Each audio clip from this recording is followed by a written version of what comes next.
Coucou! Votre cochon d'Inde va subir une intervention chirurgicale? Courage! Et espérons que ça va bien se passer. Et aussi, préparez-vous à gérer le post-op. Une opération, ce n'est pas que le boulot du veto. Vous aussi, vous avez un rôle crucial à jouer. Le réveil de l'animal est un grand soulagement, mais bien des complications peuvent surgir ensuite.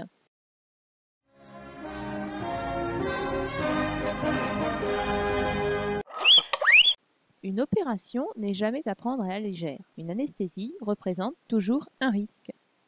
Et tu es veto maintenant? Oh non, du tout. Pas même auxiliaire vétérinaire. On peut avoir à endormir un cochon d'Inde pour le stériliser, pour retirer une tumeur, un kyste, un abcès, ou lui limer les dents.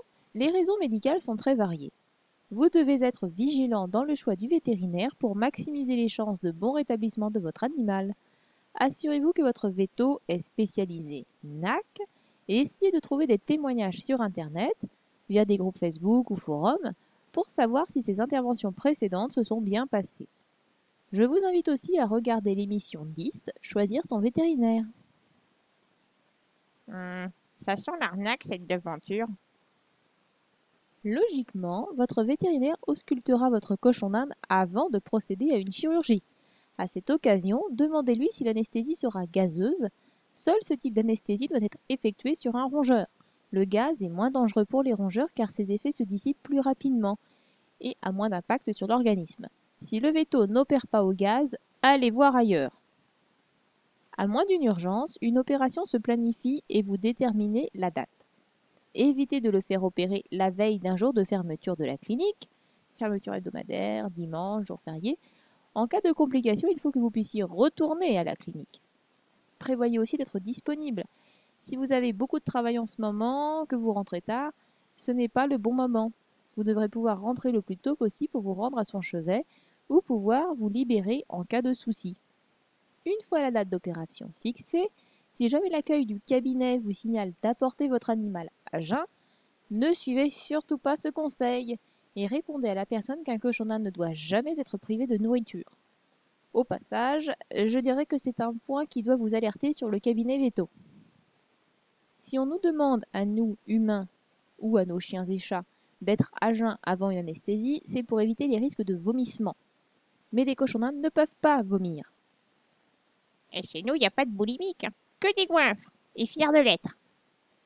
Avant de le déposer chez le vétérinaire, pesez-le. Vous devrez surveiller son poids de près à son retour. Et quand vous le déposerez à la clinique, apportez quelques affaires, sa nourriture préférée pour stimuler son appétit à son réveil, et pourquoi pas un dodo qui le fera se sentir chez lui. Vous avez téléphoné au cabinet vétérinaire et on vous informe que tout s'est bien passé, que votre cochon d'Inde est réveillé. Ouf, quel gros soulagement. Ah oui, quel soulagement, le suspense est intenable dans ces moments-là. Mais restez vigilant car des risques de complications demeurent.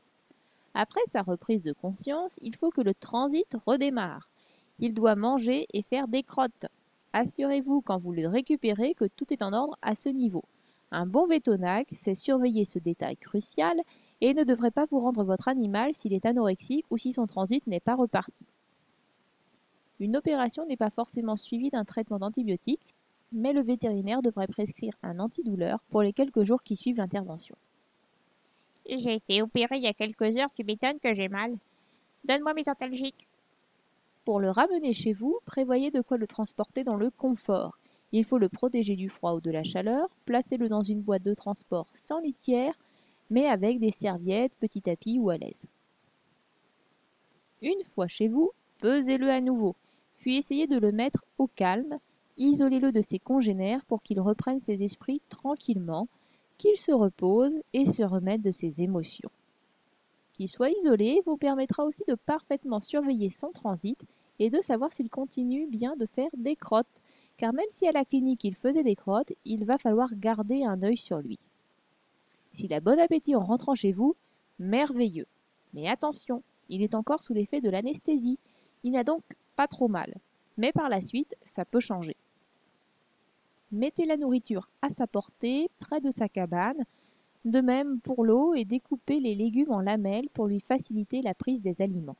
Pensez à réaménager son espace pour que tout soit à son niveau, pas d'étages, de plateformes, de pentes à grimper. Le moindre effort pourrait le décourager et le faire renoncer à s'alimenter ou boire. Si le transit est perturbé, les crottes deviennent molles ou plus petites par exemple. Il est toujours bon de lui donner un régulateur de flore intestinale tel que le rongeur digeste ou Intestinette en complément. Merde, ça fait des trucs pas bons en plus à avaler. Eh oui, mais c'est pour votre bien. Tu préfères avoir mal au bidon? Dans les jours qui suivent, vous allez devoir le surveiller de très près. Puisqu'il est convalescent, il est possible qu'il faille augmenter la dose de vitamine C. Parlez-en à votre vétérinaire.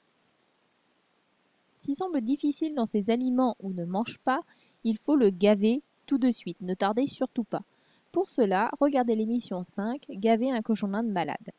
Pesez-le tous les jours ou 2 jours, il ne doit pas maigrir. La plaie est aussi à surveiller avec beaucoup d'attention. Heureusement, les cochons d'Inde sont des animaux très dociles et majoritairement, ils ne touchent pas à leur point de suture. S'il vient à y toucher, c'est soit parce que ça le dérange, peut-être a-t-il mal, dans ce cas, parlez-en vite à votre véto, soit parce que les poings sont un peu serrés et que cela crée un inconfort. Dans tous les cas, il ne faut pas qu'il y touche et que la plaie soit gardée propre. Vous pouvez la nettoyer avec de la bétadine ou du spray argenté. Votre vétérinaire a dû vous donner le produit adéquat. Pour éviter qu'un corps étranger ne rentre dans la plaie, tel qu'un bout de chanvre, de foin, ce qui pourrait causer un abcès, une infection, privilégiez les tapis, plaids, serviettes, drag-bed et retirez le chanvre et toute forme de litière. Si vous disposez de foin par terre, placez-le uniquement en hauteur dans un râtelier, car même un petit bout de foin pourrait se faufiler dans la plaie. Changez les tapis tous les jours pour maintenir un habitat le plus propre possible. C'est contraignant l'hygiène, mais c'est capital. Il est vraiment essentiel que vous veilliez sur votre animal après une opération. Tout ne dépend pas que du vétérinaire.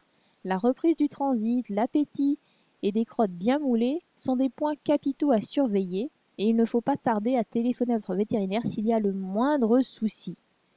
Les vétérinaires, même les spécialisés NAC, ont tendance à rendre l'animal opéré avec une petite ordonnance et ne s'épandent pas sur des conseils ou avertissements alors que le sujet est grave et qu'il faut absolument sensibiliser les propriétaires. Soyez aux petits soins avec votre petit malade, dorlotez-le, essayez de rendre les soins le moins pénibles possible en le caressant et en prenant votre temps. Qu'il se sente soutenu pendant sa maladie, cela l'aidera beaucoup à se rétablir. C'est bon? Vous avez pigé?